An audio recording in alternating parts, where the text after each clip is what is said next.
ನಮಸ್ಕಾರ ಎಲ್ಲರಿಗೂ welcome to my channel. ಇವತ್ತು ಬಂದು ನಾನು ಮಿಠಾಯಿ ಮಾಡೋಣ ಅಂತ, ಅದು ಕಾಯಲ್ಲಿ ಯಾವ ರೀತಿ ಮಾಡ್ತೀನಿ ಅಂತ ಬನ್ನಿ ಪೂರ್ತಿ ವಿಡಿಯೋ ಕೊನೆವರೆಗೂ ನೋಡಿ, ಸ್ಕಿಪ್ ಮಾಡಬೇಡಿ. ಬನ್ನಿ ಸ್ಟಾರ್ಟ್ ಮಾಡೋಣ. ಮನೆಯಲ್ಲಿ ಕೆಲವೊಮ್ಮೆ ಬೂಸ್ಟ್ ಬರೋದು, ಒಣಗಿಸೋದು, ಕಾಯಿ ವೇಸ್ಟ್ ಆಗ್ತಿದೆ, ಆ ರೀತಿ ಎಲ್ಲ ತುಂಬ ವೇಸ್ಟ್ ಆಗುತ್ತೆ ಅನ್ನೋದು ಒಂದು ಮೈಂಡಲ್ಲಿ ಇರುತ್ತಲ್ಲ. ಈ ರೀತಿ ನಾವು ಮಿಠಾಯಿ ಮಾಡಿಕೊಂಡ್ರೆ ಮಕ್ಕಳಿಗೂ ಇಷ್ಟ ಆಗುತ್ತೆ, ಮನೇಲಿ ಸ್ವೀಟ್ ಇದ್ದಂಗೂ ಇರುತ್ತೆ ಅಲ್ಲ.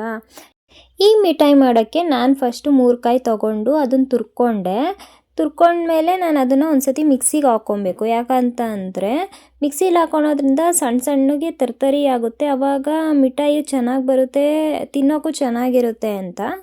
ಜಾರಲ್ಲಿ ನೀರು ಹಾಕ್ಕೊಂಡಂಗೆ ತೆಂಗಿನಕಾಯಿ ತುರಿನ ರುಬ್ಕೋಬೇಕು. ಯಾಕಂತ ಅಂದರೆ ಅದರಲ್ಲೇ ನೀರಿನ ಪ್ರಮಾಣ ಇರುತ್ತೆ, ಅದಕ್ಕೋಸ್ಕರ. ಹಾಗೆಯೇ ನಾನು ಈ ಪ್ಯಾನ್ಗೆ 4 ಉಂಡೆ ಬೆಲ್ಲ, ಹಾಗೆ 1 ಲೋಟ ನೀರು ಹಾಕ್ಕೊಂಡು ಪಾಕ ರೆಡಿ ಮಾಡ್ಕೊತಾ ಇದ್ದೀನಿ.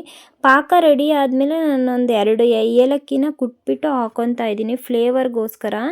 ಬೆಲ್ಲದ ಪಾಕಕ್ಕೆ ನಾವು ರುಬ್ಕೊಂಡಿದ್ವಲ್ಲ ಕಾಯಿ ತುರಿಯನ್ನು ಆ್ಯಡ್ ಮಾಡಬೇಕು. ಆ್ಯಡ್ ಮಾಡಿ ಸಣ್ಣ ಉರಿಲೇ ಹುರ್ಕೊಳ್ಬೇಕು. ಹುರ್ಕೊಳೋದ್ರಿಂದ ಇದು ಮಿಠಾಯಿಗೆ ಹದ ರೆಡಿ ಆಗುತ್ತೆ, ಹಾಗೆಯೇ ನಾವು ಕಟ್ ಮಾಡ್ಕೊಳಕ್ಕೂ ಈಸಿ ಆಗುತ್ತೆ. ನೋಡ್ಬೋದು ವಿಡಿಯೋದಲ್ಲಿ ಈ ರೀತಿ ಹುರ್ಕೊಬೇಕು. ನಾನು ಒಂದು ಪ್ಲೇಟಿಗೆ ತುಪ್ಪ ಸವರ್ಕೊಳ್ತಾ ಇದ್ದೀನಿ. ಯಾಕಂತ ಅಂದರೆ ನಾವು ಹುರ್ಕೊಂಡಿರ್ತೀವಲ್ಲ, ಆ ಮಿಶ್ರಣ ಆ್ಯಡ್ ಮಾಡಿ ಕಟ್ ಮಾಡೋಕ್ಕೆ ತುಂಬ ಈಸಿ ಆಗುತ್ತೆ ಅಂತ. ರೆಡಿ ಆಯಿತು. ನಿಮ್ಗೆ ಈ ವಿಡಿಯೋ ಇಷ್ಟ ಆಗಿದ್ರೆ ಲೈಕ್ ಮಾಡಿ, ಶೇರ್ ಮಾಡಿ. Thank you.